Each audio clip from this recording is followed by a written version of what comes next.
Muito boa tarde a todas e a todos. Muito obrigada pela vossa presença, pelo vosso interesse. Temos o grande prazer e o privilégio de ter hoje conosco aqui na Minho André Diniz para falar sobre as suas novelas gráficas e sobre quadrinhos em geral. Nós em Portugal costumamos dizer banda desenhada, mas quadrinhos.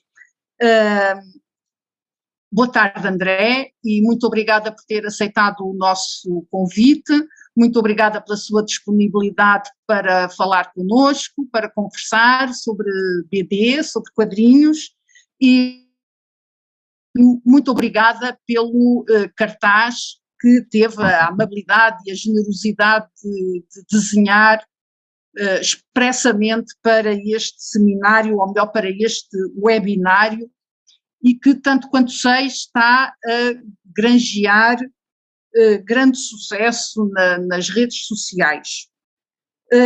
Muito obrigado, quem agradece que sou eu, inclusive a quem está aqui para me ouvir também, é sempre uma honra para mim, eu acho, né, esse espaço, essa divulgação e essa atenção aí pelo meu trabalho, realmente fico sempre muito honrado. Ora bem, então, este seminário, ou este webinário, melhor dizendo, é organizado pelo Grupo de Investigação 2i.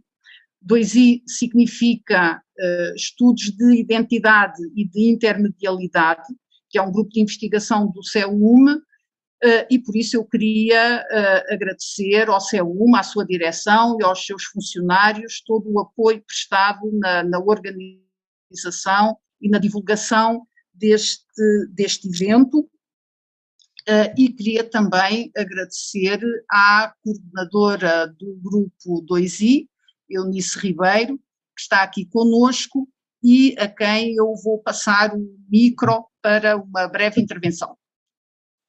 Então, muito obrigada, Cristina, e sem querer monopolizar o tempo, que estamos aqui todos ansiosos por ouvir o André Diniz, não é? E não a minha, enfim, apenas queria renovar as boas tardes e as boas-vindas a todos o que aqui estão, dar um abraço e um agradecimento especialíssimo ao argumentista e ilustrador André Diniz, que é o nosso convidado. Muitíssimo obrigada pela disponibilidade, pela generosidade, enfim, desta partilha, enfim, desta conversa sobre o seu trabalho e as reflexões sobre novela gráfica. Aqui muita gente a trabalhar neste âmbito das intermedialidades e, portanto, que está, e da banda desenhada, não é? E que, portanto, estará interessadíssima, enfim, em ouvi-lo. Como já disse, temos também aqui um público bastante alargado, que inclui também não só investigadores, já mais sénior, esta é uma palavra, um eufemismo que nós gostamos de usar, não é? Para nós mais velhinhos, e temos também os estudantes mais jovens enfim, de vários cursos que estão aqui realmente empolgadíssimos com esta oportunidade. A Cristina já agradeceu o cartaz, que realmente é fantástico, belíssimo. Acho que é a primeira vez que temos um cartaz, não é, artístico a anunciar as nossas conversas, e portanto isso também é especial.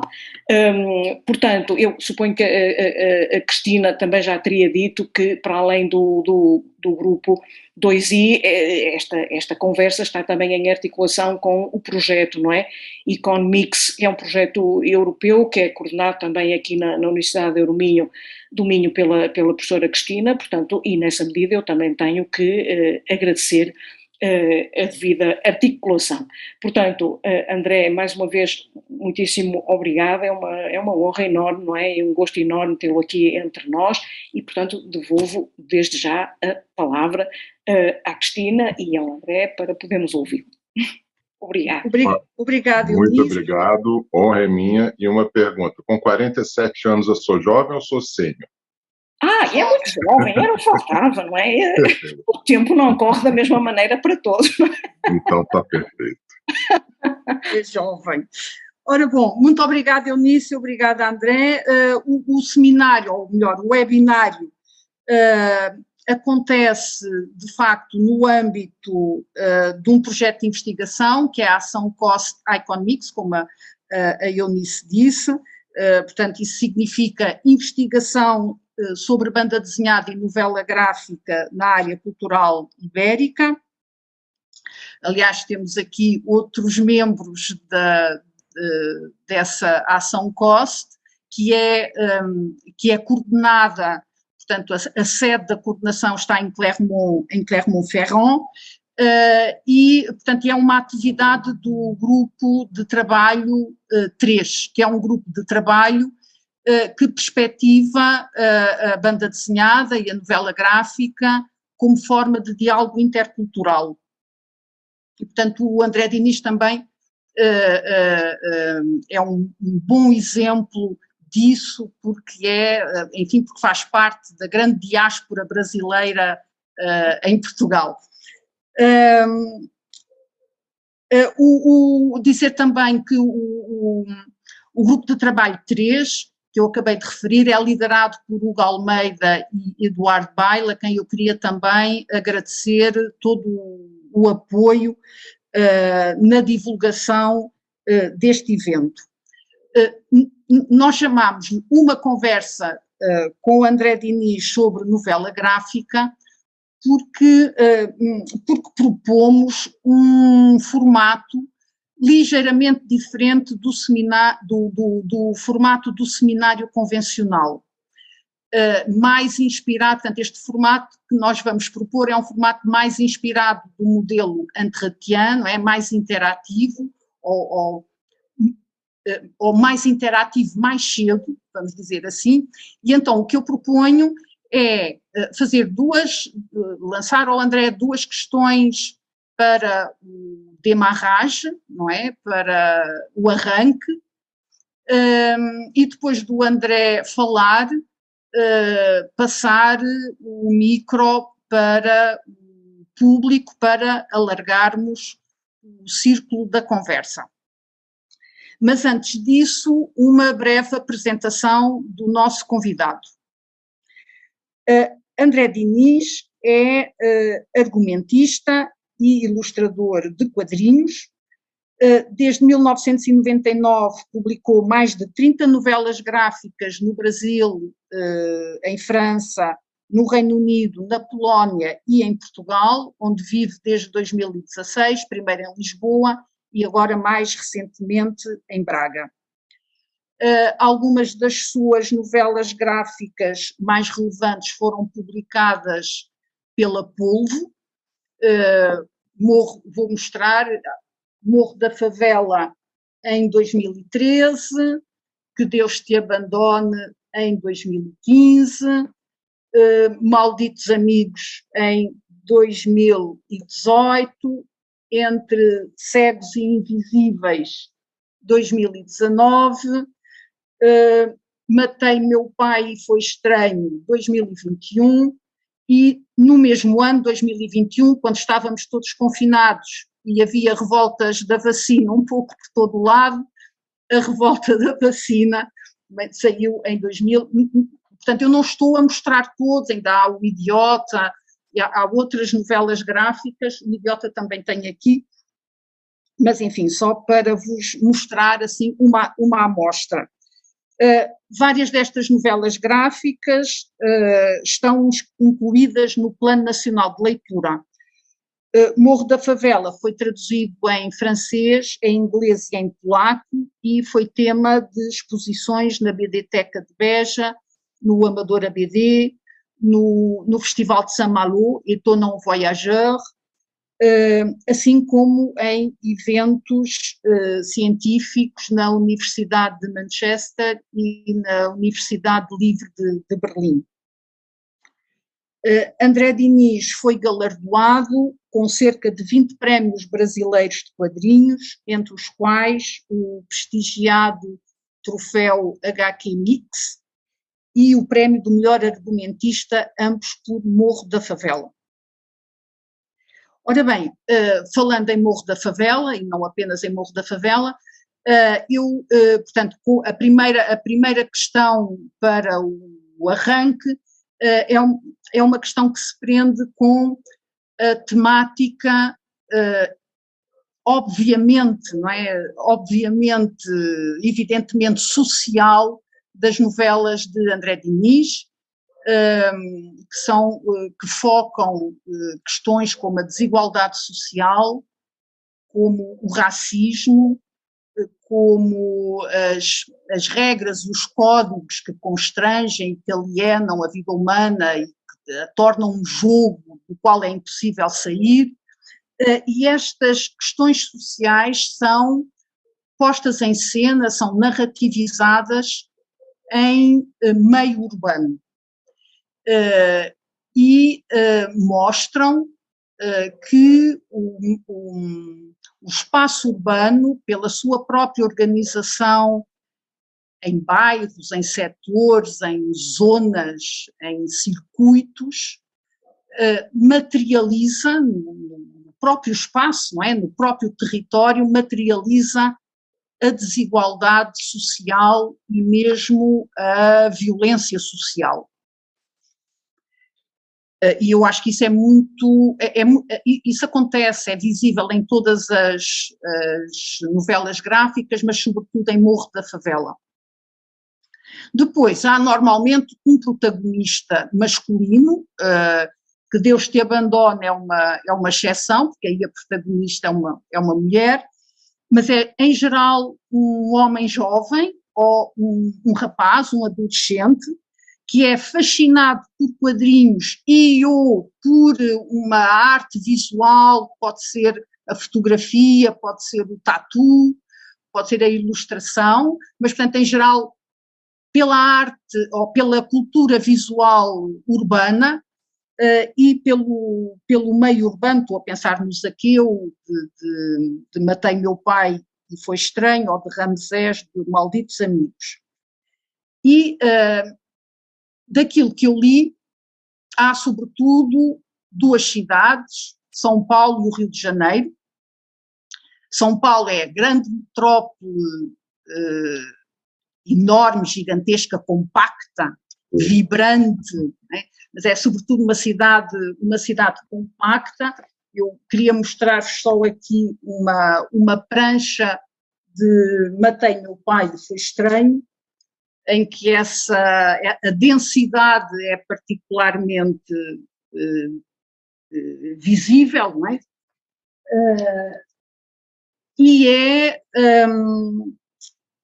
Portanto, e que desperta nas personagens um sentimento ambivalente e intenso de amor e ódio, não é? As personagens amam e odeiam aquela cidade.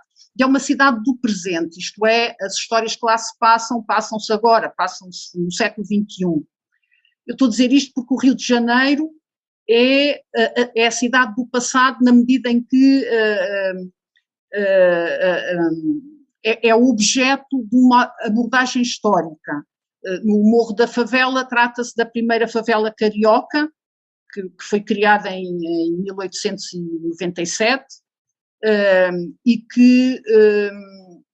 cuja forma de vida nos anos 50 e 60 o Maurício Ora, o fotógrafo Maurício Ora, captou nas suas fotografias, que o Morro da Favela é a biografia de Maurício Ora.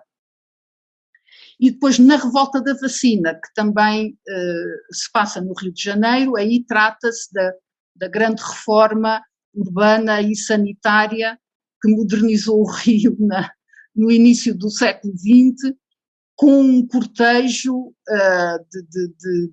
de demolições e de despejos e de doenças e de motins, não é? De motins, nomeadamente motins contra a vacina obrigatória, que nos lembram assim a nós qualquer coisa muito recente. E então, o que eu propunha, enfim, convidava então o André Diniz, se ele estiver de acordo, a falar-nos do meio urbano, do espaço urbano, destas duas cidades, São Paulo e o Rio de Janeiro, que têm um lugar e uma função tão salientes nas suas novelas gráficas.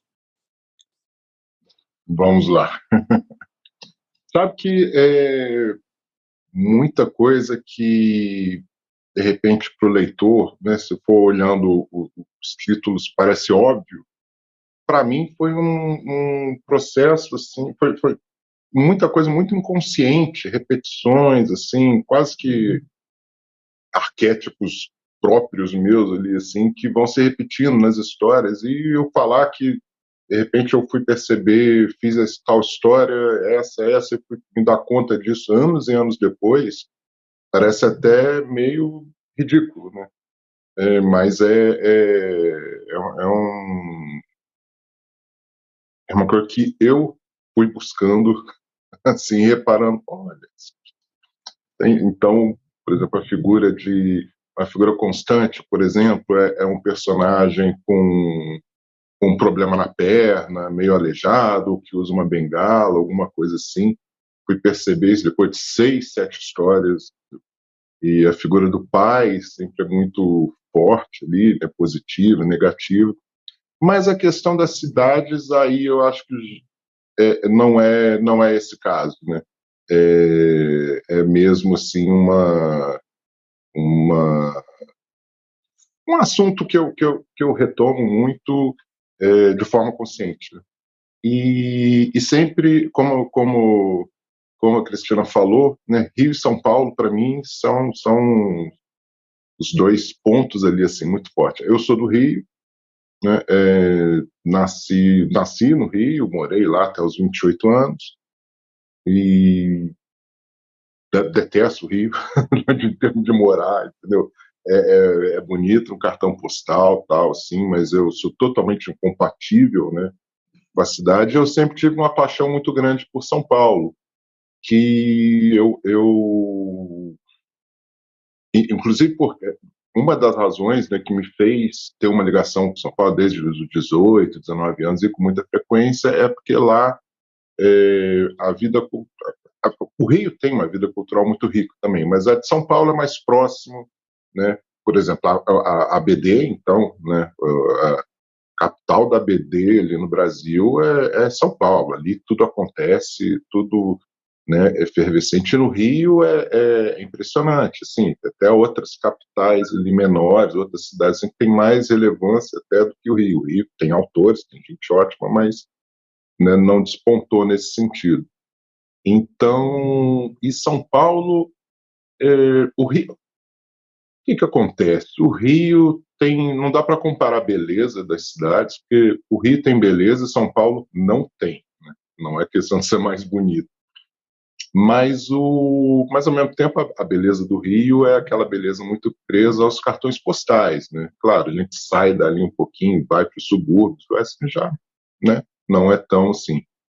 E São Paulo é feia, é uma cidade feia que dói, mas é uma feiura assim que tipo como para mim assim não me engano foi o Tolstói que falou, né, que é, toda família é, toda família saudável, né, não me lembro o termo que ele usou, é igual, toda família problemática é problemática à sua maneira. E para mim São Paulo é fascinante por isso. Cada canto ali assim é uma surpresa. É, muitas vezes negativa, mas muitas vezes nem negativa nem positiva, muitas vezes positiva.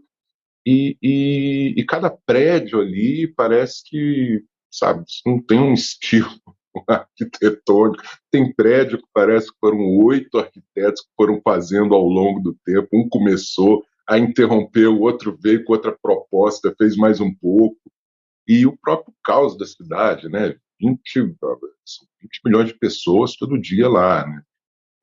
4 milhões só no metro, né? Diariamente. Então é uma cidade que você sai, né? Sai de casa, vai comprar o jornal na esquina, volta e já tem assunto para um livro. Então, e eu também tenho uma coisa muito enraizada assim com os problemas do Rio, a questão da violência, é, São Paulo é caótico, o Rio é caos e baderna, entendeu? Sim. Isso foi muito incompatível, muito difícil para mim, muito. Acho que boa parte ali dos remédios ali controlados que eu tomo até hoje se deve a esse período no Rio, embora eu tenha começado a tomar nos 5 anos que eu morei em São Paulo, né? Foram 5 anos antes de vir para cá. Mas para mim é fascinante assim como duas cidades, duas metrópoles brasileiras perto uma da outra, se for, né, comparar em termos de Brasil, mas são dinâmicas absolutamente diferentes, personagens diferentes, por mais que seja ali, né, é o brasileiro, mas cada detalhe ali, assim, eu gosto de representar São Paulo, inclusive, sem mostrar ícones da cidade. Entendeu? É a calçada com padrões ali, isso é uma loucura. Você tem um imóvel aqui, um outro aqui, um outro aqui. Cada trecho da calçada tem um padrão ali de pedras, de piso totalmente diferente. Entendeu? São peculiaridades assim, muito que me fascinam visualmente por serem feias, né? Por ser caótico, por ser surpreendente, né? E nisso tem uma beleza, né? E pois é. Mas nunca um desenho vai mostrar, porque não tem som, não tem. E, é, e teve uma questão muito curiosa comigo, porque a primeira vez que eu fui a São Paulo foi em 94, e eu cheguei naquele centro antigo, né, na Baixa, né, de São Paulo, e me apaixonei, né, por ali. Aquela mistura ali de São Paulo é tão grande que a gente já considera que tem dois centros, né? O centro antigo, o centro novo. O centro novo é a Avenida Paulista, aquela região que é maravilhoso, podia ficar uma semana ali só na Avenida Paulista. E tem o centro antigo, que são prédios mais antigos, aqueles prédios ali que um dia foram alguma coisa e hoje já estão meio sublocados, né? E eu lembro que foi é, sujo, né, com uma população muito diversa. E nesse momento ali eu me apaixonei. E desde os anos 90, até morando lá, volta e meia assim, sempre que eu visitava a cidade, eu tinha que passear por ali, por mais que ao longo dos anos as livrarias, os cinemas de rua tivessem fechado, né? Mas eu sempre tinha que andar por ali, né? Eu chegava ali e me questionava, o que eu vim fazer aqui? Mas na vez seguinte eu estava lá. E quando eu fiz depois que eu fiz o Malditos Amigos, que foi mesmo, não é o tema, vamos dizer assim, mas São Paulo ali é uma presença muito forte, né? Muito ali que eu consegui, assim, pegar isso que eu via ali e colocar numa BD, né? Foi muito curioso que na vez seguinte em que eu fui lá, eu cheguei naquele centro e, sim, me deu uma sensação ok, mas de novo, né, o que eu vim fazer aqui, mas aí por outras razões, né? É, sim, eu já resolvi isso aqui. Então era muito, né, 20 anos mais até, né, que aquilo ali me intrigava de uma forma, eu tinha que colocar aquilo nas minhas BDs, transcrever aquilo de alguma forma e a oportunidade chegou, né? E parece que desmistificou, né, para mim. E com isso muita coisa, né? Sem querer, vocês me cortam se eu estiver me estendendo no mesmo assunto. Uma pergunta que me fazem muito e em Lisboa, morei 5 anos em Lisboa, né? Agora estou 2 anos em Braga. Você não pensa em fazer uma história em Lisboa, em Braga? Não te inspira nada? Eu falo, não, mas isso é o melhor dos elogios que eu posso fazer. Isso é um grande elogio, porque Rio, São Paulo, aquela dinâmica louca, assim, ainda estou processando, ainda né, me assombra de certa forma. E história é isso, né? História é conflitos, história né? Ninguém vai fazer uma história de um casal que se conheceu, se apaixonou e ficou apaixonado com tudo, correndo tudo bem, a vida deles perfeita até o fim da vida, né? A gente precisa de conflito, precisa de problemas, precisa de questões. E Lisboa, como Braga, não me trazem isso. É quase como se fosse o meu final feliz, assim, né? Eu ainda tenho uma visão, inclusive, muito deslumbrada, muito de turista quase, né? Eu jamais poderia falar de Lisboa, Lisboeta. Seria uma visão muito equivocada, né? Então, acho que por um bom tempo aí, continua Rio-São Paulo. André, é um bocado pena não estar a pensar fazer uma novela gráfica passada em Braga, porque eu estaria ansiosa por ler uma novela gráfica passada em Braga. Pode ser passada em Braga, mas não, talvez não Braga ser o personagem, ser a alma de Braga ali, né? A alma de Braga. Mas eu tenho vontade de situar. Quer dizer, eu há pouco também insisti muito no espaço urbano como dispositivo de desigualdade social, mas há novelas em que, por exemplo, no Matei Meu Pai e Foi Estranho, a personagem encontra em São Paulo, nas ruas de São Paulo, a liberdade, não é? Porque ele não queria estar nem em casa nem na escola, não é? Então ia para a rua, ainda que, enfim, o que ele descobre na rua também lhe corta a respiração. Mas também é um espaço, São Paulo também é isso, não é? Também é a liberdade. É uma cidade fascinante, né? A gente fica repetindo sobre violência e caos e problema porque, né, é difícil se conformar com isso, né? Mas aí que está, dentro dessa feiura, então eu falei da feiura do caos de São Paulo, mas você gosta por quê, né? Por isso também, é uma cidade que a cada esquina você vira né, tem cultura ali vibrando, tem... Olha, por incrível que pareça, a constância que eu encontrava amigos, colegas também, artistas, assim, na rua, andando, indo resolver uma coisa, encontrar... Era muito frequente, naquela cidade gigantesca, né? As livrarias de lá são... Né, agora, uma livraria Cultura está em crise, né, já não é a mesma coisa e tal. Mas nos melhores momentos, eu te digo que, mesmo aqui pela Europa, poucas vezes eu vi livrarias tão ricas como as de São Paulo, né, em todos os sentidos. Então, é uma cidade fascinante. Gastronomia lá, você pode ter o que for no bolso, querer comer comida de qualquer lugar do mundo ou de qualquer... Né, ou que nem tem, vamos dizer, você come lá comida japonesa que não tem no Japão, que aí é Brasil, né? A gente pega, mas muda, mas assim, acrescenta isso.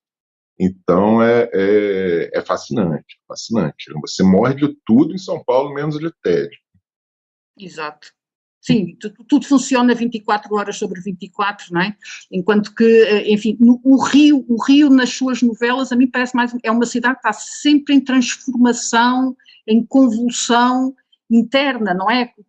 Sobretudo na revolta da vacina, com todas as transformações urbanas, não é? Todas aquelas demolições e tudo aquilo, realmente a cidade é transformada, não é, de fond en comble, como se diz em francês, e no Morro da Favela também, quer dizer, há toda aquela violência, aí sim há uma desigualdade social que é muito marcada aí no Rio de Janeiro, não é? Mas, enfim, passando a outro assunto, que embora, enfim, os temas estão interligados, naturalmente, mas há bocado falou da figura paterna, e eu queria voltar também, propunha voltarmos à figura paterna, porque de facto ela tem um grande peso também nas suas novelas gráficas, e estou a dizer peso assim no sentido literal do termo, não é? Porque as personagens de pai são pesadíssimas, não é? Seja porque o pai está ausente, não é? E é aquele pai que abandonou a família, que abandonou o filho, que pensa primeiro em si, e só depois é que pensa no filho. ou então é o pai hiperpresente, que não é, que está em casa e que não perde uma ocasião de demolir o filho, de o humilhar, de o desprezar. E, portanto, esse é, digamos, um pai demolidor. E, portanto, eu estava a pensar no que dissemos sobre a representação gráfica das cidades, não é? Nomeadamente São Paulo, não é? Uma cidade compacta, de certa forma asfixiante, e depois, portanto, pesada, não é? E depois o peso do poder paterno, e finalmente o traço, não é? Vamos também falar do grafismo, da sua arte gráfica, e portanto o traço do André Diniz, que é um traço carregado, não é? embora se calhar mais recentemente há uma tendência para ficar mais leve eventualmente, mas portanto a sua arte gráfica é inspirada da xilogravura, não é? E da arte africana, e tem esse lado também pesado, carregado. E, enfim, esta é uma outra proposta para desenvolver, se quiser. Sim, vamos lá.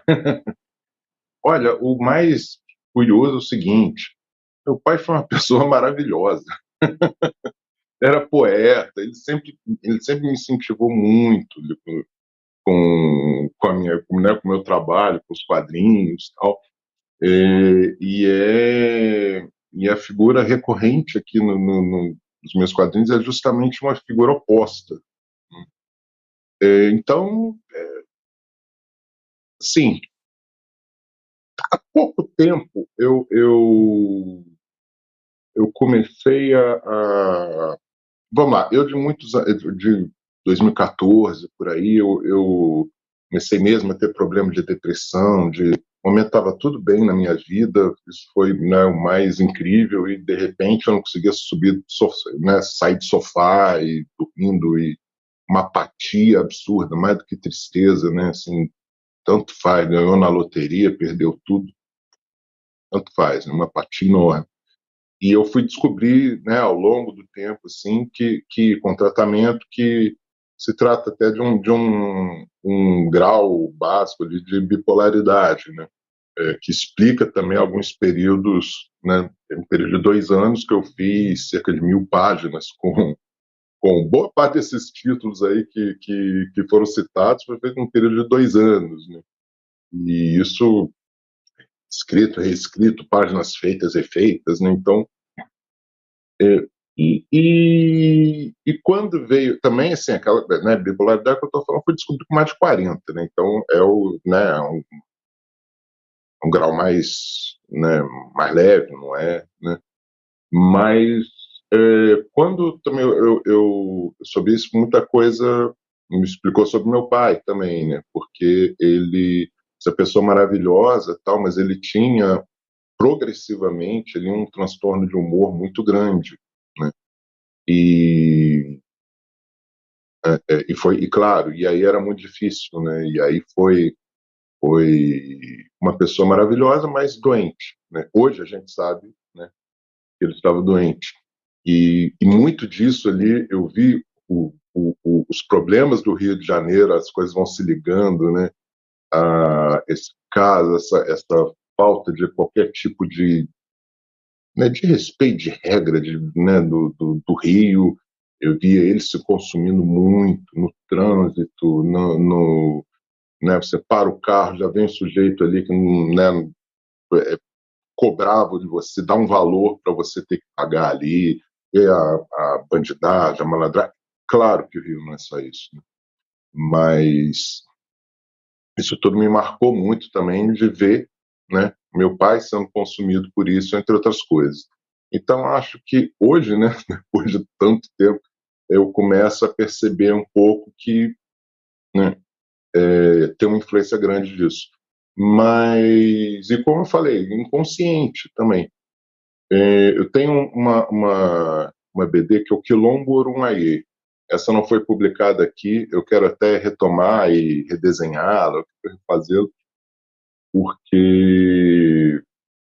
E é um caso curioso, porque a história trata da fuga de escravos, né, no século XIX, em busca de um quilombo, que seria um lugar utópico, onde aí sim, eu acho que é a primeira vez, das poucas vezes que o pai tem uma representação ali muito positiva, né? E ele vai porque a mãe contava que o pai estaria esperando ele nesse lugar, tal. Então tem toda ali uma jornada deles, dos personagens, e que fugiram com ele, né, tal, e um ali meio metido a filósofo, meio enrolador, né, mas vai trocando ideias ali com o rapaz. E eu fiz isso em 2008. Meu pai faleceu em 96, né? E eu fui perceber anos depois, assim, que essa história total, sim, é uma analogia perfeita ali, assim, sobre o dia da morte do meu pai, né? Que, resumindo muito, né, meu pai estava doente, ele estava internado no hospital em Santa Teresa, o bairro ali central do Rio, que parece muito Lisboa. Você vê um cartão postal de Santa Teresa, um cartão postal de Lisboa, parece a mesma coisa, inclusive com elétrico, né? E é um bairro que sobe, bairro de ladeiras, né? E o hospital ficava lá no alto. E aí, de madrugada, minha irmã que ficou lá ligou, disse que ele não estava bem para eu ir lá. Eu já fiquei desconfiado, é morte? Não. Tinha 20 anos de idade e a condução lá era terrível, então eu fui subindo por mais de uma hora, né, o bairro todo, e com essa questão sendo trabalhada ali, né, e ao mesmo tempo eu era muito garoto, sim, na minha cabeça e tal, e ainda cheguei lá, tive que praticamente invadir praticamente não, eu tive que invadir o hospital, porque era uma coisa surreal, não tinha recepcionista, não tinha nada, estava fechado e fechado. 2 da manhã, que fosse, mas mesmo assim, né? E eu, que sempre fui garoto de apartamento, nunca subi em pé de não sei o quê, né? Nunca fui esse que sobe em árvore, pula muro. Tive que pulei um portão ali de ferro com pontas, né? Assim, perigoso até. Entrei lá e não tinha, né? Comecei a apertar um monte de botão, aí abriu o portão do estacionamento, aí eu fui, pulei de volta, invadi aquilo ali, cheguei lá depois de toda essa epopeia, né? Recebi a notícia da morte do meu pai, né? E acho que eu amadureci ali 10 anos num segundo. Então, e aí fui ver anos depois, assim, parar para ver, né, essa história ali sem tirar nem pôr, todos os detalhes tá ali. A BD, todos os pontos ali fala desse momento, né, desse dia, né, da morte do meu pai.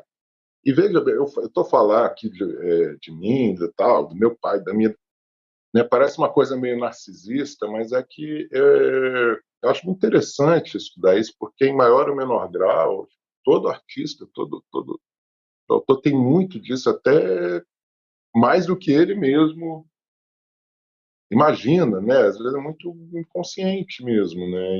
E um tempo atrás, há anos atrás, eu dizia, né, na brincadeira, não, eu faço BD para manter minha saúde mental. E hoje eu falo isso muito a sério. O meu divã, minha terapia é isso, que os meus monstros estão aqui. Sim, normalmente é exatamente por isso que as pessoas criam, não é? A arte, seja a arte da escrita, seja a da BD, seja outra coisa qualquer, é para pôr uma barreira, né, entre nós e os fantasmas, a Não, loucura, etc. sim. E aí tem até aquele fenômeno que parece conversa de maluco, né? E talvez até seja, mas é que é fato, né? De repente você está a escrever a história e olha ali assim, e se surpreende com uma frase de um personagem, com a atitude de um deles, e fala, nossa, como assim? Mas você que está, né, a escrever, tá assim. Mas não é. né? E muitas vezes, né, antes de escrever a história, o personagem é planejado de um jeito e quando vem ele ali atuando, o jeito dele, falando, então, muda completamente. Então, isso é algo mesmo interessante. E eu falo que porque não sou só eu, né, que falo. Essa coisa, então, da frase, do personagem falar uma frase que surpreende, né, quem está ali criando ele, né? Isso é muito clássico, isso é recorrente, né, bem comentado. Então, agora a Cristina tinha mais levantar, falou do pai, falou de uma outra questão que eu... do estilo do desenho, né, puxado pela estilogravura.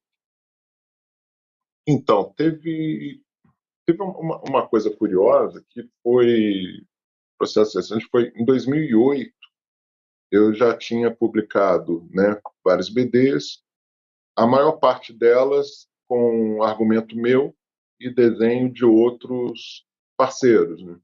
E até hoje eu gosto de fazer essa parceria e tal.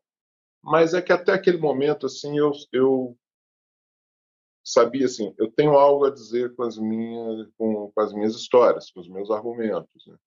Mas acho que não tenho algo a dizer com o meu desenho. Eu posso, né, conto aqui a história com desenho, tudo assim, certinho, mas não há assim, porquê eu desenhar e não o outro. Tinha o porquê eu escrever essa história e não o outro. E não porque é melhor, não é nada, mas né, vou fazer do jeito que eu, né, que eu tenho para fazer, que eu, né. E aí eu, né, apesar de eu estar falando tanto aqui né, de coisa inconsciente que vai, eu de repente parei e fiz um exercício muito pragmático. Eu cheguei, tá, eu não gosto do meu desenho, ele não chega, né, a lugar nenhum, por quê?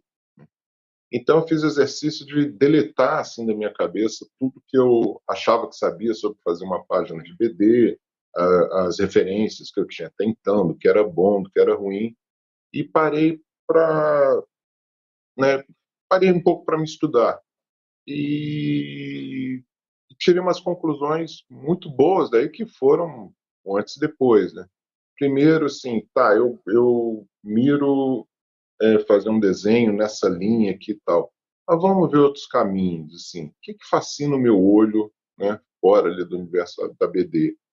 E aí eu vi que era justamente um caminho contrário, né?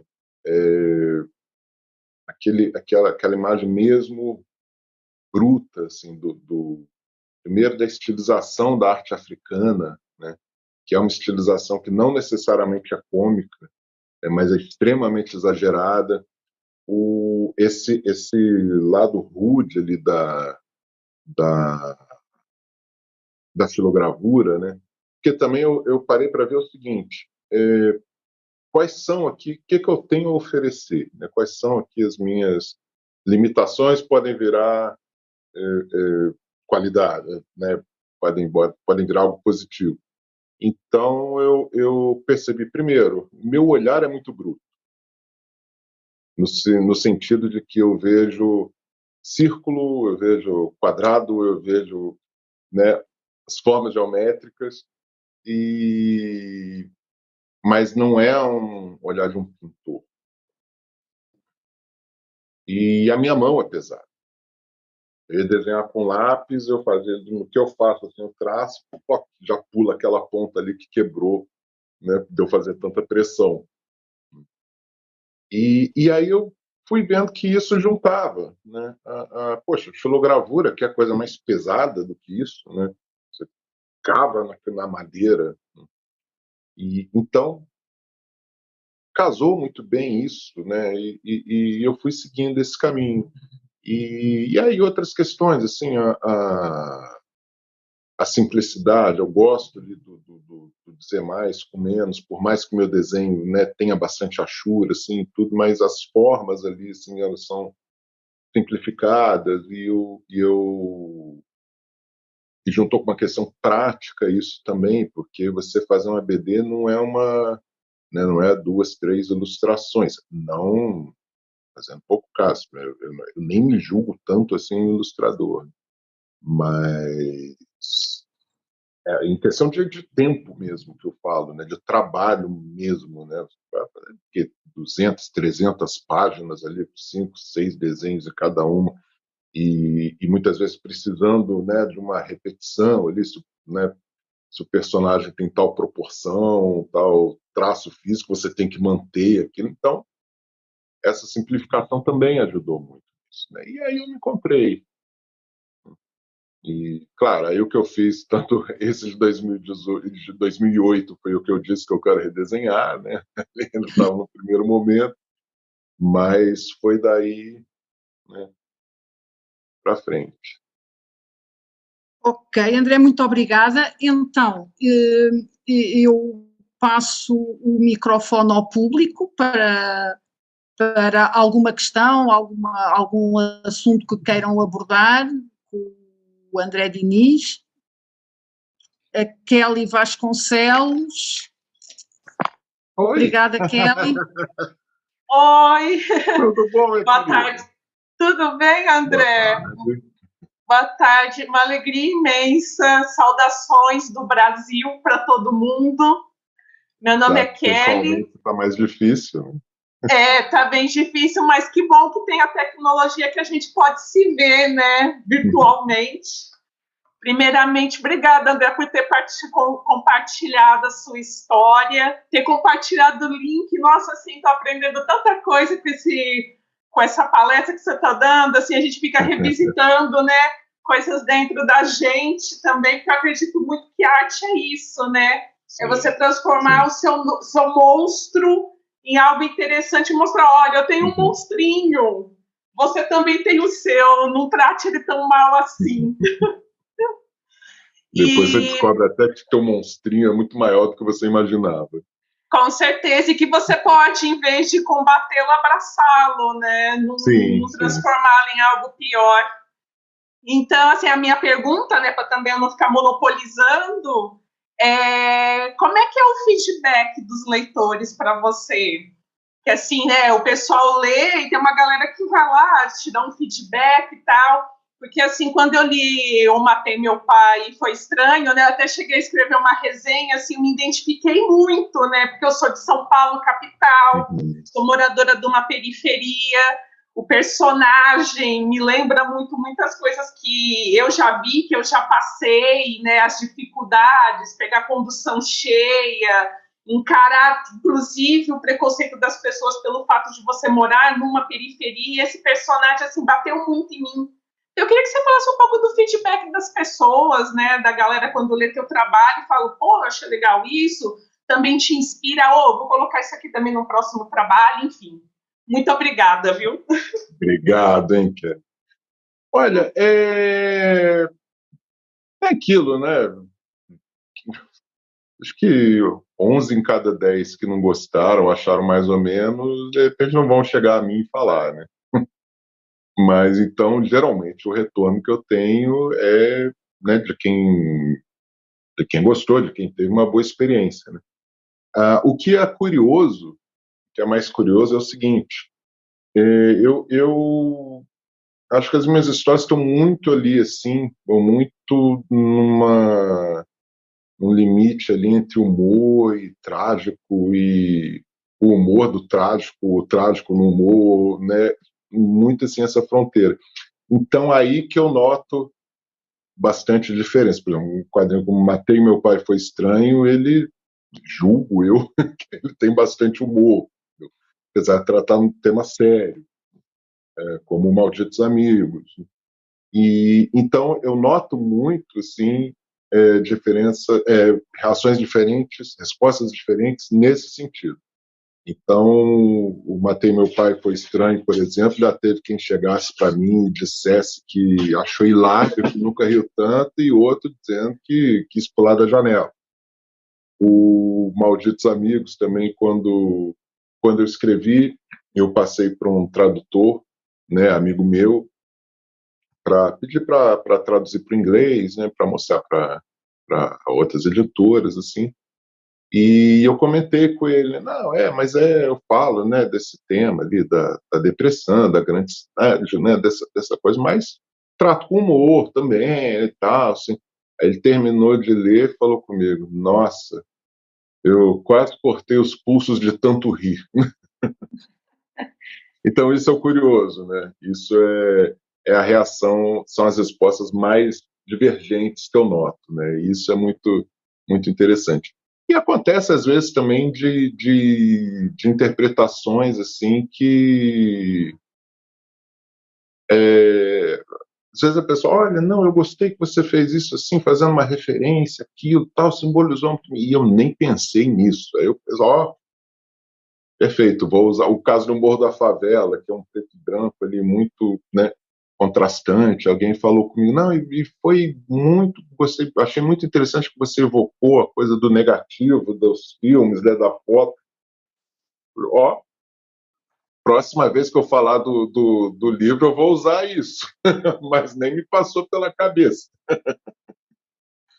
Né? Então, isso é muito interessante também. O leitor. Né, isso aqui, enquanto está na minha mão, não existe, não é um livro. Né? Vai virar quando chegar no leitor. Em cada um vai ser um livro diferente, né? Porque até eu procuro pegar muito assim, né, o lado humano ali, dos personagens, né, das contradições e tal. Então, acho que em cada um bate de uma forma diferente e eu respeito 100% assim, quem não gostar, quem achar isso, quem achar curto, quem achar grande, porque o livro é de cada um. Né? Eu fiz minha parte, o leitor é meu coautor, né, assim, quase, né? Então, eu não rebato. Claro, né, se alguém falar, você foi racista, é outra história, né, fazer uma acusação. Mas tirando isso, né, a questão de gostar ou não gostar, 100% respeito muito e, e, né, e concordo. Eunice e depois a Renata. Ok, acho que estão a ouvir, não é? Bom, André, eu gostei imenso enfim, de ouvir esse seu repensar sobre o próprio trabalho, não é? E de repente tive a sensação enfim, nos vários aspectos que focou, existir sempre uma espécie de jogo de equilíbrios que eu não sei se é procurado também deliberadamente ou não é? Por exemplo, a questão do social, por um lado, não é? E o que me parece ser a questão autobiográfica, não é? Uma projeção autobiográfica por outro lado. Por exemplo, o facto da escolha das cidades, não é? Dessas cartografias urbanas que às vezes fazem pensar outra vez enfim, no princípio do século XX, não é? E a importância da cidade como espaço, não é? E a cidade como personagem, quase, não é? Mas por outro lado, tudo aquilo que depois disse acerca do Rio, acerca de São Paulo, acerca da sua relação pessoal, não é? Com essas cidades, me parece que há de facto um cunho afetivo, não é? Um emotivo extremamente acentuado e também aquela ideia de que afinal o seu trabalho tem talvez como função quase uma função catártica, quer dizer, dá a ideia que o André quer sarar qualquer coisa, não é? Ou curar qualquer coisa através da arte que faz, não é? E, portanto, essa parte emotiva também me toca especialmente, mesmo quando não fala diretamente, como salientou no caso do seu pai, não é? O falar, digamos, pelo avesso, também não deixa de ser pessoal, não é? E biográfico. Por outro lado, e passando dos aspectos das temáticas aos aspectos formais, quando refletiu sobre, enfim, esse seu traço, disse pesado, não é? E quase, enfim, primitivo, eu também comecei aqui a pensar que, por um lado, parece haver também aí um equilíbrio entre o falar de um certo excesso de civilização, não é? E optar por um traço mais primário, não é? Primário no sentido do primitivo, ou por outro lado temos enfim, um tipo de, sei lá, um tipo de tema que pode ser, enfim, pode ser mais erudito, mas por outro lado realmente há essa abertura ao público, não é? Ao geral, pela própria simplicidade, não é? Da forma que utiliza. Bom, isto é mais um comentário, não é uma pergunta, não é? Pergunta, sim, era esta e acabo aqui. Num certo parênteses que fez logo ao iniciar da sua reflexão, dizia-se, se me lembro bem, que como é que se pode dizer isto tudo em quadrinhos, não é? Ou em banda desenhada, porque não há som, etc, etc. O André sente, enfim, como tantos outros artistas, uma certa insuficiência do meio, quer dizer, sei lá, não sei se alguma vez pensou também em adicionar, digamos assim, outros meios, sei lá, a animação, o vídeo, o som, etc, etc, não é? Por causa desse menos, não é? Ou dessa espécie de falta que provavelmente sente. Obrigada. Olha, vamos lá. Eu falo pelos cotovelos e você jogou várias questões aqui. Vou procurar ser muito breve só para comentar as anteriores, inclusive uma que eu acho que eu deixei de concluir, que era justamente falando, né, quando eu falei essa questão da bipolaridade, que eu reconheci no meu pai, né, e que depois comecei a ver em mim, sem saber, né, que era isso, também aquelas questões do Rio de Janeiro, ficando explosivo com tudo aquilo, né, então eu acho que esse pai assustador ali, essa coisa, não era necessariamente a figura do meu pai, mas algo que eu via nele e que me ameaçava porque eu estava correndo o risco de repetir. E era tudo que eu não queria, né? Tanto que entre Rio e São Paulo nós fomos para Petrópolis, né? Que para parâmetros de Brasil, uma cidade menor, né? Só 400 mil habitantes, 300 e tantos mil habitantes, uma coisa assim, né? Mas acreditem, a gente lá é uma cidade mais sossegada, né? E agora Braga também, né? Não que Lisboa para quem vem de São Paulo é como morar no campo, né? Mas não foi por isso que viemos para Braga, mas Braga também, né, oferece mais ainda esse aspecto. E quanto à questão de falar das cidades que eu morei, sim, é aquilo, é o que eu tenho para falar com propriedade, mas também, assim, eu acho que dia após dia ali, cada ida ao mercado, cada encontro com amigo, eu estou meio que construindo essa história sem querer, né? Porque é tantas observações, tantas impressões, tantos, né, essa coisa essa catarse, né, que eu cito de colocar no papel, às vezes é mesmo uma coisa mal trabalhada em você, que você precisa. E às vezes é justamente tanta coisa ali na cabeça, tanta visão, tanta observação, tanto assim que não, quero colocar isso aqui, não quero passar isso para o meu leitor, né? Então isso tem várias nuances assim, também. Inclusive falando das duas, eu sempre, claro, brincando, tenho que falar porque geralmente eu falo isso com aquele silêncio fúnebre, assim, né, constrangido. Mas, assim, no Rio, se eu continuasse a morar no Rio, eu matava alguém. Se eu continuasse morando em São Paulo, eu me matava. A diferença é essa. O Rio me despertava um estresse ali, uma coisa muito, né, até desse lado agressivo. E São Paulo não é uma cidade feita para pessoas, né? Feita para carro, para isso, para aquilo, né? A saúde vai embora. Mas vamos lá. Da questão da linguagem, né, da BD. Você sabe, eu tenho uma questão muito curiosa com musicais. Eu sou um grande fã dos musicais. E a minha é uma grande influência para o meu trabalho, por incrível que pareça. Mas, assim, claro que eu tenho que explicar, né, porque a partir do momento que eu estou falando de, né, musical, que eu digo principalmente em forma de filme, né, de filmes ali com que o principal é o som e o movimento, né, para BD, mas eu acho ali para mim é um exercício assim, um suprassumo ali assim de uma coisa que a gente tem que buscar na linguagem da BD, e ali eu acho muito mais puxada, mais violenta até assim, por isso um exercício, né, maravilhoso.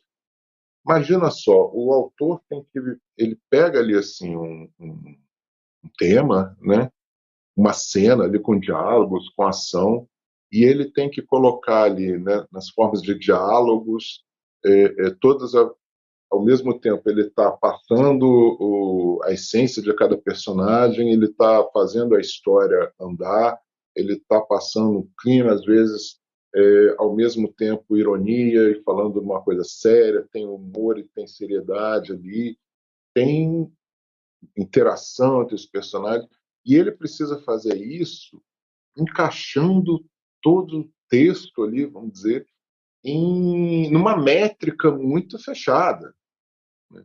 Uma métrica ali que a maior parte das vezes tem que rimar, tem que, né, esse trecho aqui com tanta sílaba, tem um que é o refrão, e na BD a gente busca muito, esse exercício da síntese é muito forte, né, porque a gente tem ali, na hora de criar até pela questão prática mesmo, né, você tem um quadrado né, e aqui tem que, se tiver muito texto, tem pouco desenho, né, não sobra espaço para o desenho, né?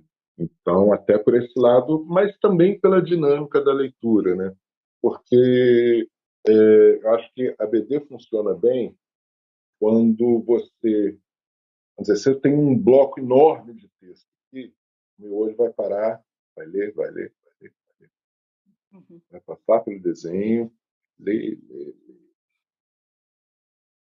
vem para cá, lê, olha o desenho. Cada vez mais o desenho e o texto ficam coisas diferentes, ficam momentos diferentes, entendeu? E a magia da BD, por isso que eu falo do leitor, né, como um coautor, é que você dá desenhos e dá texto, e o leitor tem que fazer aquilo acontecer. Ele vai ler como uma terceira linguagem, que junta as duas coisas numa coisa só, né?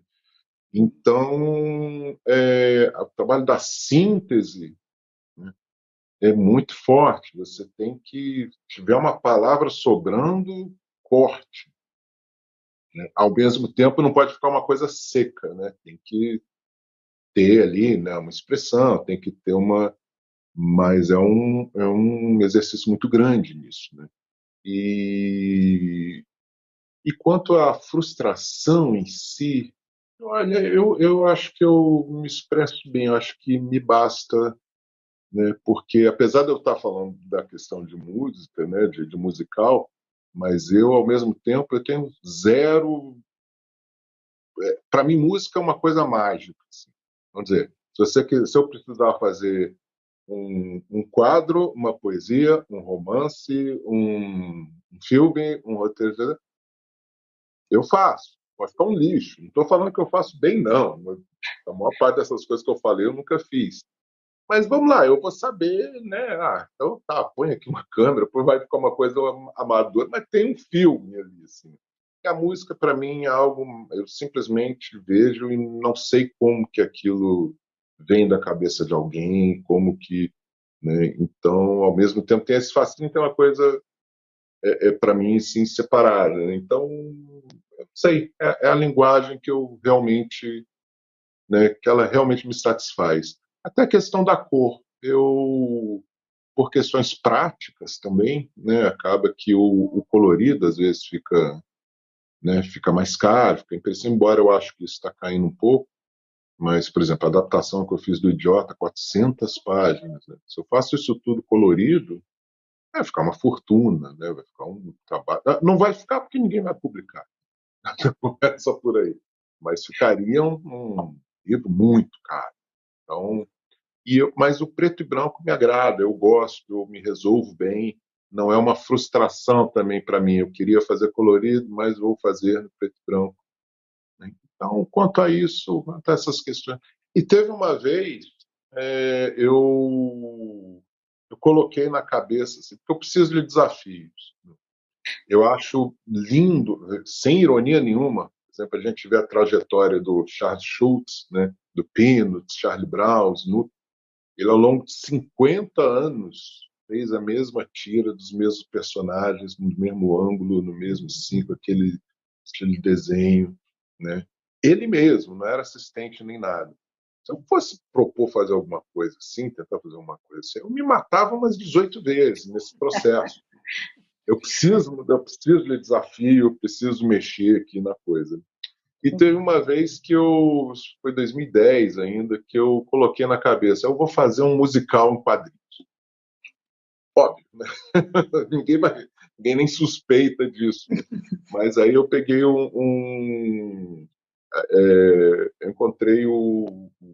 encontrei, né? Eu resolvi adaptar o poema oh meu Deus, a Cachoeira de Paulo Afonso do Castro Alves, né, que é um poema lindíssimo do passado, na época da escravidão. Eu também estava saindo daquele trabalho, estava nesse clima, e aí eu fiz ali, né, vamos dizer, encenando esse poema, né, com falas, com narração e com, né, uma liberdade ali visual, né, assim, grande. Foi uma delícia de fazer. Tenho vontade ainda de fazer alguma coisa assim, mas eu escrever um poema, acho que preciso comer muito feijão ainda, como a gente diz no Brasil. Obrigada, André. Obrigadíssimo. Renata. Olá, boa tarde, André. Obrigada bom, pelas histórias, tudo bem? Obrigada pelas partilhas todas. Eu sou de São Paulo e apaixonada pelo Rio, com um olhar de turista sempre, e aqui em Braga desde 2017. Ah, bacana.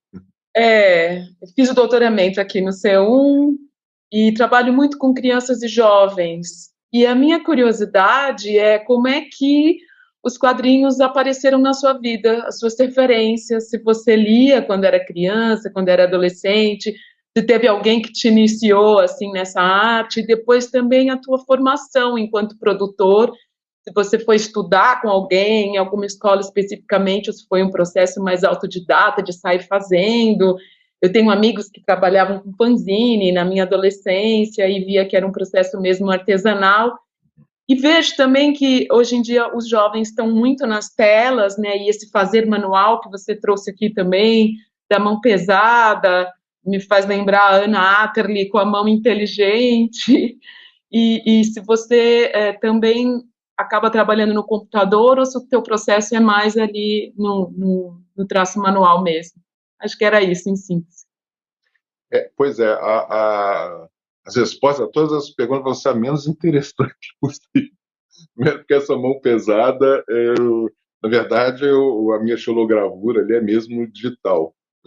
Eu me acerto muito bem assim, com a questão do digital, acho que para tudo, sim, para escrever, para desenhar, porque eu gosto dessa coisa de você coloca aqui.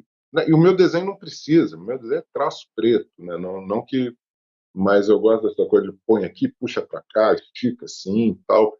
Inclusive na hora de escrever as histórias, passo aqui, puxo uma setinha, escrevo não, tal. Só no final que eu dou né, eu coloco de uma forma ali mais, né, texto apresentável, tal, assim como um formato de roteiro mesmo, né?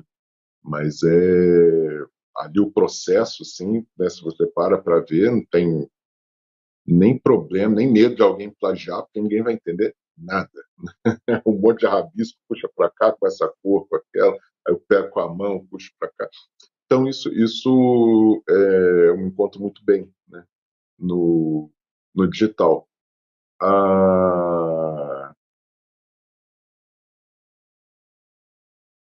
Me ajuda aqui. Sim. Você tinha tocado outro ponto. Era sobre a tua história, assim, como é que os quadrinhos apareceram na tua vida, se você lia quando era criança, adolescente, quais as referências, enfim. Sim. Então, essa pergunta também a resposta não é muito interessante, porque pelo menos para quem já é do meio, para quem acompanha muito, né? Porque boa parte dos autores vai responder a mesma coisa, assim. Desde criança, isso parece um vírus, assim, né, e no meu caso, acaba sendo mais curioso também, porque eu não tinha colegas ali, amigos que fossem leitores de quadrinhos, que tivesse. Foi uma coisa que eu bati o olho e eu, com 6 anos de idade, eu já tinha ali os meus personagens e as minhas histórias. Então, fizeram 40 anos. Mas já era a minha forma de eu me comunicar desde então. E nunca mais parou, né? Eu sempre, desde criança, quer ser o quê? Quero fazer quadrinho. Tudo bem, tem um período que quero ser astronauta e fazer quadrinho, quero ser isso e fazer quadrinho. Mas a sério mesmo ali era o quadrinho e nunca, sim, nunca titubeei, parece que nunca foi uma opção para mim, né? Isso é curioso também.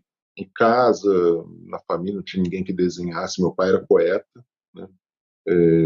Publicava mesmo, atuante, né? Mas a arte visual eu não tive uma referência, né, próxima. E quanto e criança, sim, tem uma fase que eu posso dizer quase que eu só lia quadrinho. E aí aquelas influências, aquelas referências da minha geração, né, no Brasil, né, Turma da Mônica, muitos quadrinhos da Disney, eu gostava muito. Não, super-herói nunca me ganhou muito, até porque nem por nada, mas naquela época, inclusive, era muito mal impressa as coisas, eu olhava aquele troço, não me descia. E, e, e a partir daí foi uma avalanche, uma sucessão de influências, né?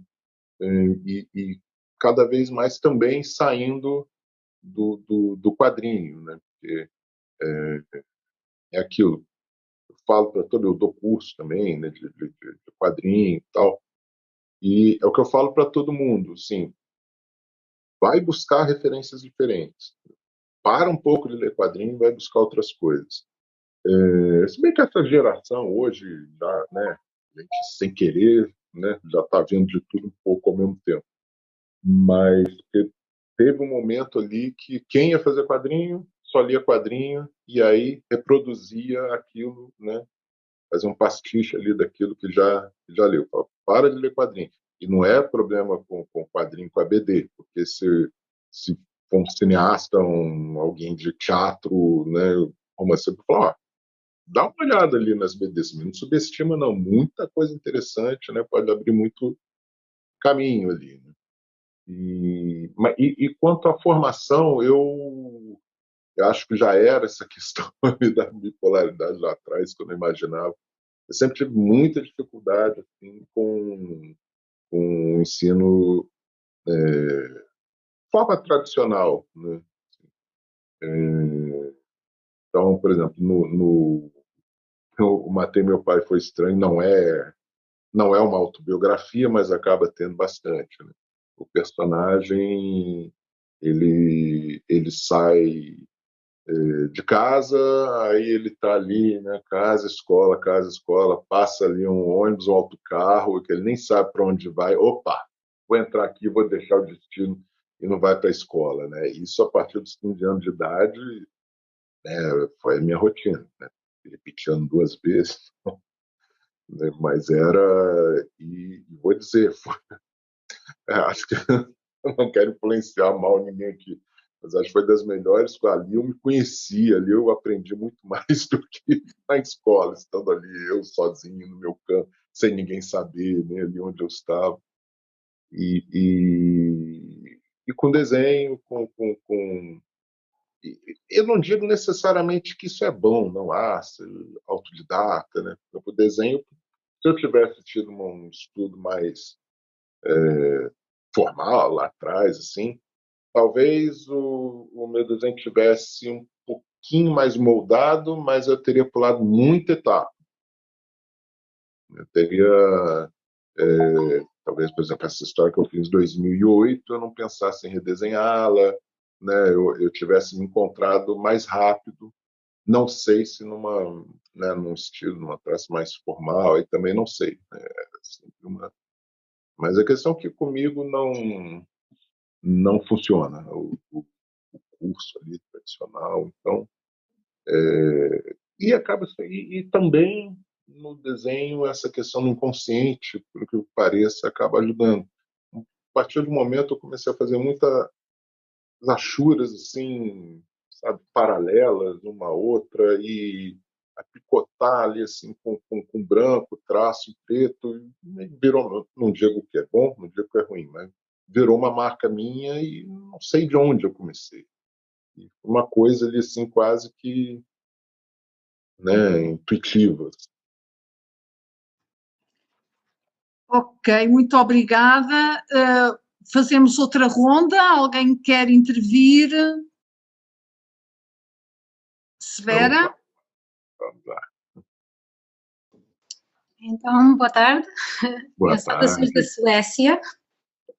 Opa! Eu tenho um comentário e uma questão. Uhum.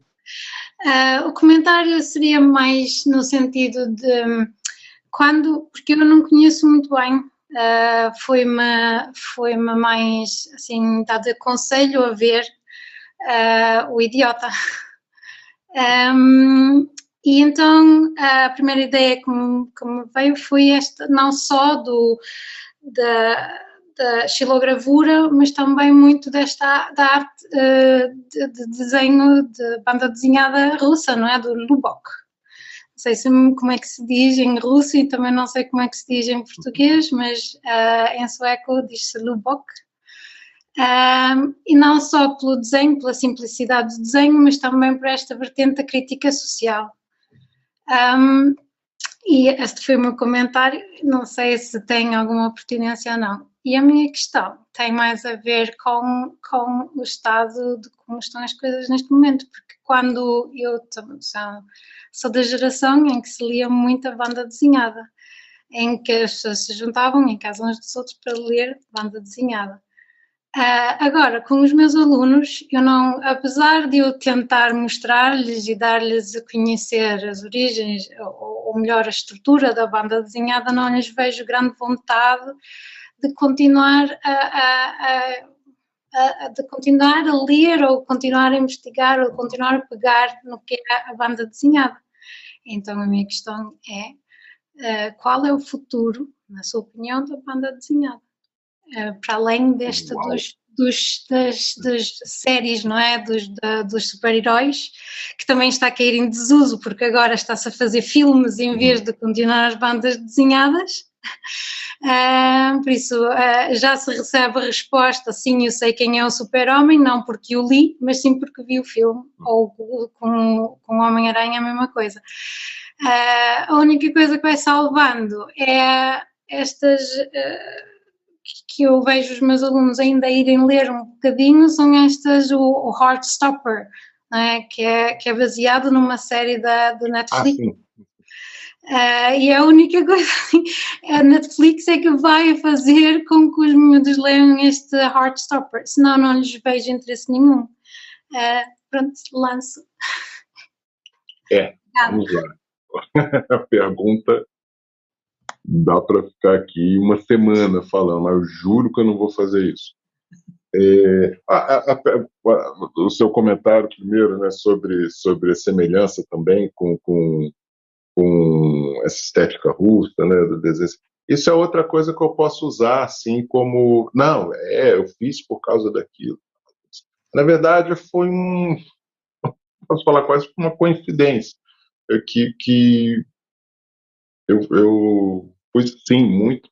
A Dostoiévski, para mim, assim, o meu escritor, né? E sim, essa questão da Rússia, das questões ali, né?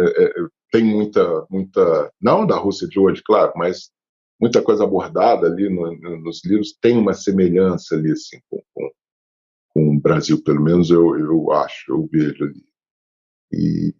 Mas o desenho não foi uma coisa, o meu desenho estava indo nesse caminho, né? Mas aí, perfeito, finge que foi, né? Proposital. Já quanto à leitura e ao futuro, né? O que vai ser o quadrinho amanhã? É pergunta que eu me faço acho que desde quando eu tinha 6 anos de idade, eu fiz o meu primeiro. Né? E ainda mais nesse mundo de hoje, que pô, hoje é uma coisa, amanhã o mundo mudou tudo, né? É muito efêmero, mas muito, muito dinâmico, quer dizer. Agora, ao mesmo tempo, o quadrinho tem mostrado muitas. Vamos lá, vou colocar minha cabeça ali de anos 90, começando a fazer quadrinhos no Brasil. Lá era meio que uma idade das trevas, né, dos quadrinhos, porque tivemos antes, né, um movimento de banca de jornal que, naquele período... Veja o seguinte, eu nunca vou citar aqui Maurício de Souza, Turma da Mônica, porque, infelizmente, eles não ilustram. Né? É um caso absolutamente à parte. É meio como falar de rock na Tanzânia e citar o Fred Mercury. O rock na Tanzânia, né? Ele nasceu lá, para quem não acho que foi na Tanzânia. Eu sempre Mas, enfim, o rock na Tanzânia tem um papel enorme no mundo, né, por causa do Fred Mercury. Não, coisa totalmente fora da curva. E o Maurício de Souza lá tentou-se, por décadas, ali, fazer 1 bilhão de tentativas de seguir esse meio caminho, nenhuma deu certo. Pelo menos não de forma duradoura. Então,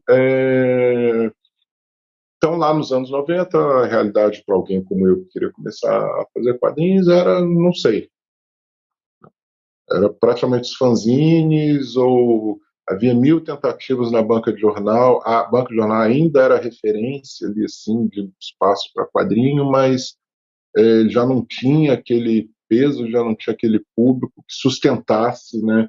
Na época, uma revista com menos de 10.000 exemplares de tiragem não era nem distribuída, né? E parece pouco se a gente pensa em 200 milhões de habitantes, mas vamos lembrar, né, também a quantidade, a oferta, né, de outros, né, na banca de jornal era enorme, e desses 200 milhões, o leitor que vai ali na banca de jornal né, uma parcela muito pequena, e tem a dificuldade, né, você vai levar lá para Manaus, de repente esse título aqui, que tem gente que lê, mas muito pouco, né, uma quantidade pequena, e você vai gastar muito, então ficava muito. Né? E tinha ali as convenções, né, assim, né, na nossa cabeça. Se é preto e branco, o leitor não se interessa, a gente só conseguia fazer, mas tinha que ser colorido para né, atrair mesmo o público. Tem que ser assim, tem que ser desse jeito, a gente não consegue. Mas o que foi acontecendo depois, ali, assim, ao longo dos anos, cada vez, cada dia, né, foi leitores mesmo foram quebrando ali esses, né, você vê o mangá hoje, né, o quadrinho que mais sai é mangá, em preto e branco, em papel jornal, né, isso aí já nos anos 90 a gente achava que não, hoje ninguém mais vai ler. Imagina hoje, né, com tudo assim, disponível, e ainda o mangá tem essa força, né? O que e esse caminho, nessa migração da BD para a livraria, que aqui na Europa não, né, já era não, uma constante, já era o espaço 10, mas para Brasil, para Estados Unidos, né, tal, tudo, e outros países foi um processo, né, foi uma conquista. Quando eu comecei, por exemplo, em 2000, eu comecei com a minha editora, e põe 18 aspas assim, nesse termo editora, porque na prática era eu ali, me levando para a gráfica sem saber o que fazer com aquilo depois, né? Assim, profissionalismo zero. Mas eu chegava nas livrarias para tentar colocar ali as minhas edições e simplesmente eu não tinha espaço. Quando eu falava a palavra quadrinho, praticamente a porta já se fechava. Estou falando de 2000.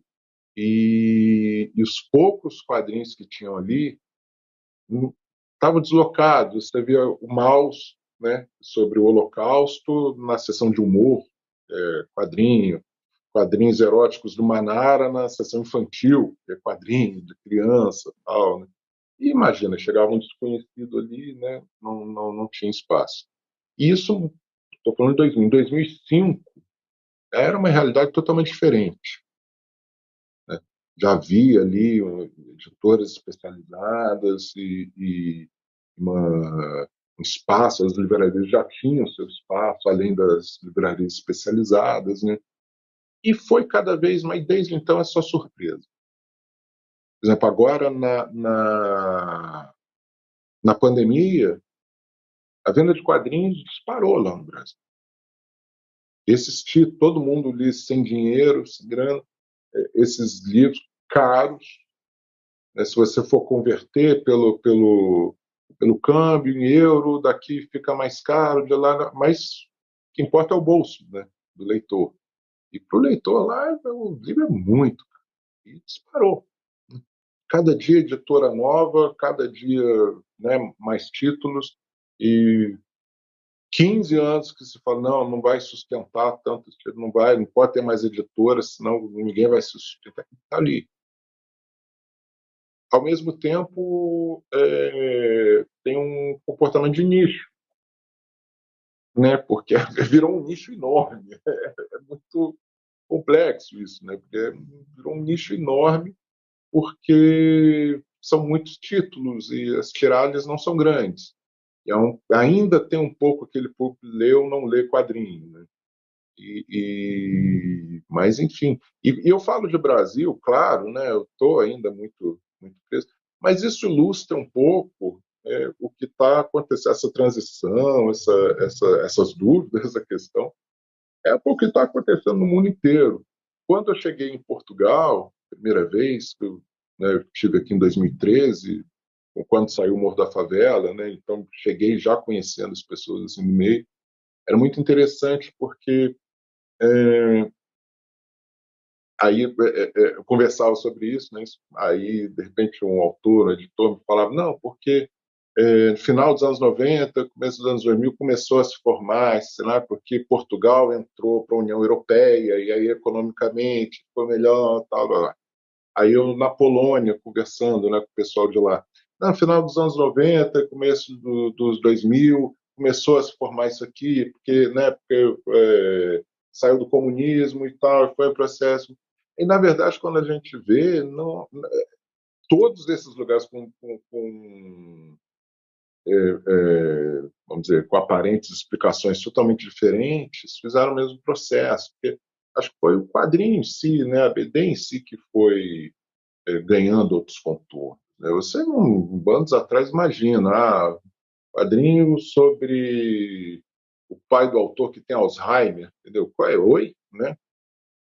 Como assim? Né? Então, e hoje tem, né, a questão do digital, claro, né, possível de ignorar, que é uma coisa também curiosa, porque quando a gente fala de tiras, né, de quadrinhos mais rápidos, de quadrinhos mais curtos, e eu digo isso sem nenhum desprezo, muito pelo contrário, a minha frustração é não ter me acertado ainda, não ter me encontrado nesse formato. Muito mais difícil, às vezes, você fazer algo relevante com 3 quadros do que 400 páginas. Nesse formato, sim, funciona muito bem. E, principalmente com as redes sociais, né? A pessoa vai compartilhando e quando vê que criou público em outro país e quando sai a edição impressa, o pessoal compra, né? Isso reverte em vendas positivas. Já o formato do e-book, né? Uma BD maior, vamos dizer, 20, 30, 50, 100 páginas, está muito ainda assim. Você tem toda a tecnologia, tem as lojas, você pega um tablet, lê com uma qualidade melhor até do que se fosse impresso, mas a resistência a isso é enorme, enorme, enorme, enorme. quem está fazendo hoje, sim, investindo nisso, está fazendo pensando talvez no futuro, porque em termos de venda, por mais que seja preço módico, por mais assim, são ínfimos. Então eu falei, cheguei até o agora, né? O futuro, né? Aí é surpresa, né? Ora bem, muito obrigada. Mais alguma questão? Mais alguém que queira intervir?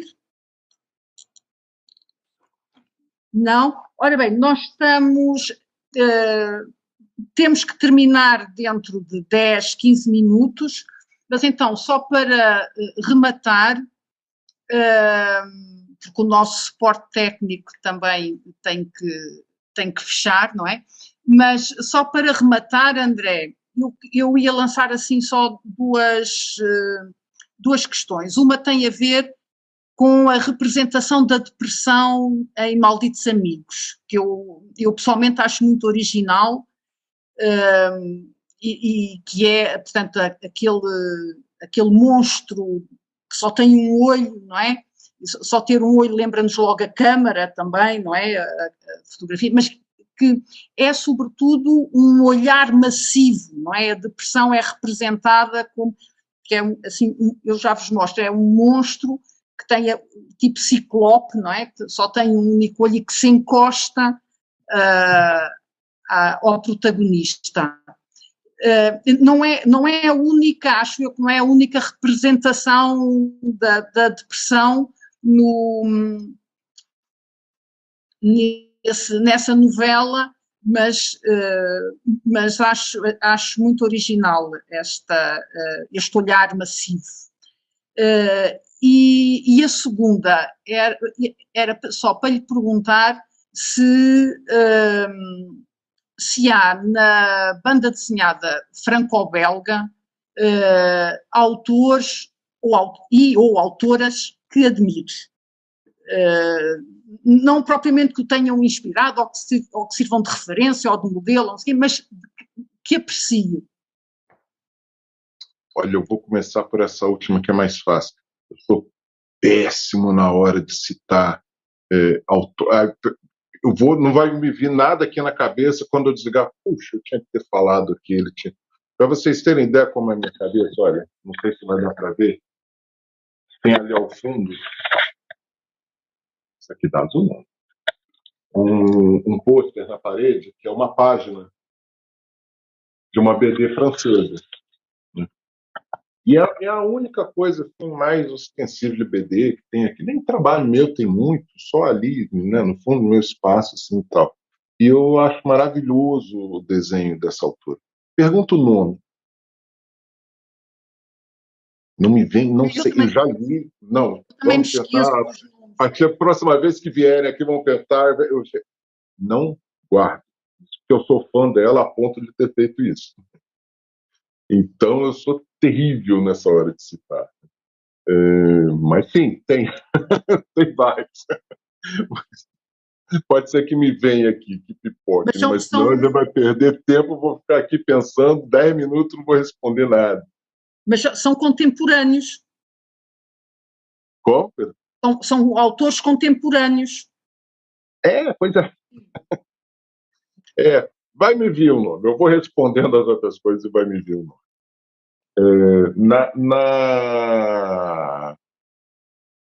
A questão da depressão, até antes de chegar na história, teve uma experiência muito interessante, porque assim, a minha depressão, como eu falei, foi muito mais ali, assim, de apatia e falta de concentração né, do que necessariamente ali da tristeza, né, tal. E era muito difícil ali para mim, naquele momento, tá o dia inteiro no sofá, então liga um Netflix. Não, eu não conseguia reter, eu não conseguia, né, falar um bom dia ali para um vizinho. Para mim era difícil, não porque autoestima, não, porque eu tinha que formular isso, e ele ia falar, eu tinha que prestar atenção, peraí, como? E tanto foi um modelo ali, né, coisas diferentes assim do que eu achava que sabia sobre depressão. Eu fiquei 1 ano fazendo outros tipos de exame, até que, né, minha mulher deu toque, será que não é depressão? E aí eu procurei psiquiatra e aí, né, esse mundo se abriu para mim, né? Mas fugia de todos os estereótipos, de todas as ideias preconcebidas. Você está triste? Não. Tua vida está ruim? Não, pelo contrário, foi período ali que eu, inclusive, que eu realizei muitos sonhos. Então, mais um ensinamento que eu tive muito interessante ali, eu sou um depressivo que vê o lado bom também, né, da depressão, então, né, por aí você já vê que não é típico. Eu, nessa dificuldade de me concentrar, ler um e-mail, escrever um e-mail, ler o que fosse, assistir uma série, não, era tudo muito difícil. Mas o mais difícil para mim era ler BD. Olha que ironia, né? E aí que ficou muito claro para mim esse trabalho, né, que eu comentei antes do leitor, né, que ele lê texto, ele vê imagem e é ele que, claro, o autor tem que, né, dar um empurrão para isso, né?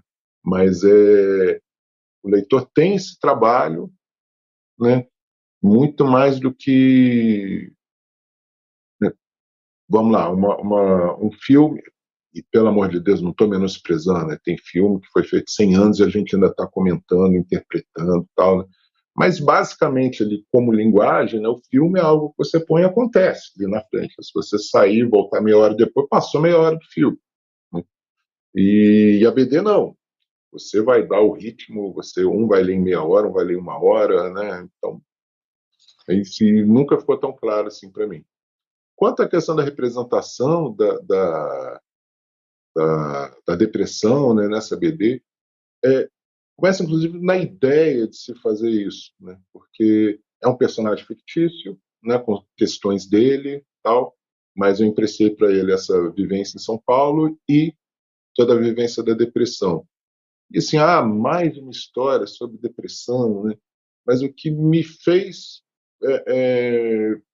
buscar isso, ter essa iniciativa, foi justamente essa visão diferente, né? Não é um personagem aqui que tomou fora da namorada, perdeu o emprego e está ali enchendo a cara, meu Deus, como a vida é horrível, né? Inclusive na história não há nada assim necessariamente está deprimido por isso, né? Não tem isso ali. E em vários momentos o pessoal ri, brinca, e era como alguém que me encontrasse ali, né? E eu sei que não sou só eu, isso é muito comum. A gente vai conversar, vai rir, tal, tudo, e nem vai imaginar. Pode ver eu esquecendo um monte de nome, trocando palavras. Já teve vezes de eu encontrar com a pessoa, eu marcar, sentar e estar conversando, e eu pensando, quem que é ele? Meu Deus do céu, quem que é ele? Isso tinha. E aí essa representação da depressão, nessa figura, né, que a Cristina mostrou, eu quis. Eu não queria mostrar uma coisa aterrorizante, né, porque não foi isso, né, e não sei, esse olho, acho que é muito o olho ali que a gente mesmo, né, tem o tempo todo ali, porque você fica se avaliando, se julgando, vendo tudo à volta de uma forma muito distorcida, e aquilo que você gostava, aquilo que era bom, aquilo que era bonito, passa a não ser, e aí de repente você se trata, toma um remédio, aí o mundo muda, porque a sua visão muda, né? Então essa coisa da visão das coisas ali era, né, acho que o ponto central para mim. Aquilo que era bom, aquilo que eu olhava e achava lindo, eu olho agora e não me passa nada. Aquilo que eu gostava, eu lembro uma vez ali assim no auge, né? A minha mulher, minha filha viajaram, eu fiquei sozinho em casa E aí eu peguei, estava uns 3, 4 dias assim, sem sair de casa, aí ela falou, sai, vai numa livraria, vai fazer alguma coisa que você gosta. E estava chovendo muito no dia, né? Então eu peguei o carro, no meio do caminho, vi até que não devia ter feito isso, estava meio assim. Parei no estacionamento, tem ali o Morumbi Shopping, que é enorme, na época tinha 3 mega livrarias e um shopping ao lado, que você ia por uma ponte, que tinha outra mega livraria. Então era para, né, dia de chuva aqui.